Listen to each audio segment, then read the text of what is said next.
Hi, Dan Verton, Executive Editor with MeriTalk. I'm at the Akamai Government Forum in Washington, D.C., and today I'm speaking with Mr. Nelson Moe. Nelson is the Chief Information Officer for the Commonwealth of Virginia. Nelson, thanks so much for being here. You're welcome. Thank you for your time. So the theme of this year's conference is safeguarding a dynamic government. When you think about the evolution of the cyber threats we're facing, how the complex nature of the threat, and the complex nature of the infrastructure and organizations you have to manage, how do you even begin to think about security today? Well, you begin by understanding that there are what I call the three major trends. The three major trends in cybersecurity and the internet. The first major trend is the explosion of connected devices. Depending on who you talk to, there'll be 50 billion devices connected to the internet in just a matter of a number of years. I myself have 2 phones and a laptop and a bunch of other connected devices. So it's that explosion of the connected devices, Internet of Things, Internet of Everything is one of the trends that we'll have to keep in mind. The second thing is that the trend over the last decade or so, and even more so and accelerating, is that the ability to do harm by the attackers is growing. As opposed to just getting my getting my password. Now they're talk about advanced persistent threats, and essentially taking large networks down to their knees. That's one trend. The trend of that is growing. The trend of the ability to do harm. The other one is the cost to do that harm is decreasing. Anybody, not on our network, but you can go and download tools that will cause websites issues and or cause organizations problems, and it gets easier and easier to do that. So those are the 3 major trends in the actual cybersecurity. And then from a dynamic perspective, the expectations of the constituents, the citizens of the Commonwealth grow. They want everything to be as easy, and rightfully so, as easy as buying something on Amazon Prime. So that's an expectation perspective. So that's the dynamic government aspect of the issue. So I'm used to covering the federal government, and this is great for me to have a state-level CIO here. What is different about your job as a state CIO compared to federal CIO? Well, a state CIO, Virginia is somewhat unique as a state CIO is that we're a converged state net. All the agencies of the state, Department of Transportation, Department of Motor Vehicles, Social Services, get their IT services from me. Some states are not like that. So that's one thing. The other thing is that this state, Virginia, also the procurement and the project governance is also through my shop. So I get that somewhat unique. So in the federals, they'd be different. They'd be separated, and so they have to manage those things individually, and they have different agendas and timing. For me, as a state CIO of Virginia, I'm lucky in that I have those, so I get a chance to manage those events at this in similar agenda fashion. So that's an advantage. The federals don't have that agenda. I dealt a lot with that when I was the CIO for the legislative branch, the House of Representatives.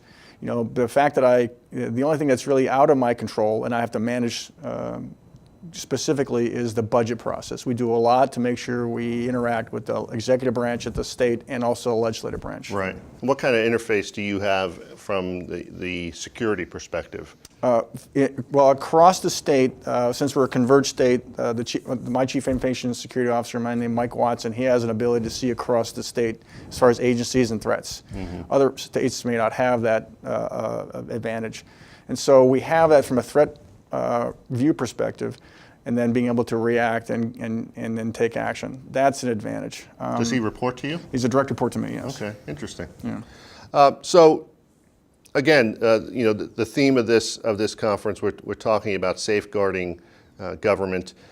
If you look at, if you could have anything tomorrow, whether it's people, technology, more money, what's the starting point for you?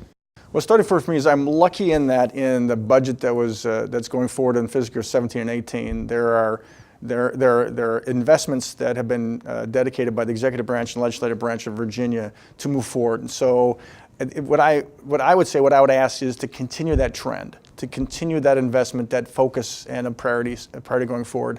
Mr. Watson, my Chief Information Security Officer, essentially doubling his staff in the coming months. We're setting up a cyber range, a fusion center.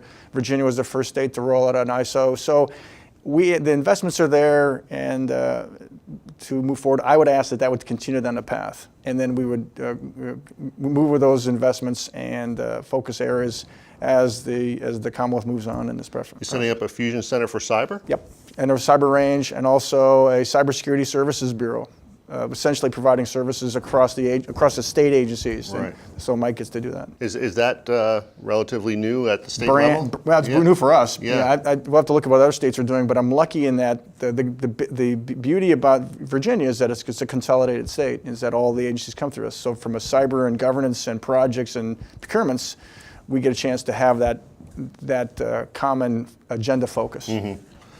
Last question. From the state to the federal government, that connection there in terms of threat information sharing, do you guys feel like you're getting enough from the federal government? And what is it that you guys have to offer in terms of funneling information up? Well, the short answer is I'd like to see continue to get more and more connections with the actionable threat intelligence down, so we can take specific action, because it takes us some effort and it'll take us some energy to make sure that the agencies, my state agencies, are protected. So I would like to see more interaction, more sharing in that area. Certainly some of those are classified, classified intelligence sources. We would want to see more, I think, more either declassification or classified positions on our end up. That's one area. So threats or the attribution. So being able to share and understand how that information can be shared up and back. Right. I think that's where the real balance is between the state and federal on, hey, we're going to provide this to you, or you can provide it to us, how we use that. And some of it could be open source, or let me say it's in the public, or it's announced by Apple or somebody, or some could be, hey, this is something you got to look for. Go ahead and take a look at and change your malware scoping to knock it out. Right. So that's what I would like to see more of as the advances in the threat go up. Our ability to share information match or exceed that. Actually, I lied. This is my last question. Okay. In the minute I have left with you, Okay. there's a movement underway out in Utah, I believe, to do some standardization for cloud procurement at the state level. Yes. What do you know about that, and what do you think about that effort? It's kind of like FedRAMP for the states, right? Okay, so short answer is we've been able to, I'll use the word co-opt or beyond the procurement with Utah. Virginia Public Procurement Act allows us to do that. So we have an ability to use those services in the governor's budget that was signed, I think yesterday, for the FY17. There is monies in there for me, Virginia, to set up a cloud service. So we will, and then provide that service back to the agencies. So we will have an opportunity to move forward to that service, those functionalities, platform infrastructure, software as a service, and provide the right level of governance and security and the contract review to the agencies. Excellent. So we may or may not use Utah's, or we may use our own. Right, right. Interesting. We've been speaking with Mr. Nelson Moe. Nelson is the Chief Information Officer for the Commonwealth of Virginia. Nelson, thank you so much for being here. Thank you very much for your time. I'm Dan Verton, Executive Editor at MeriTalk. Thanks for watching.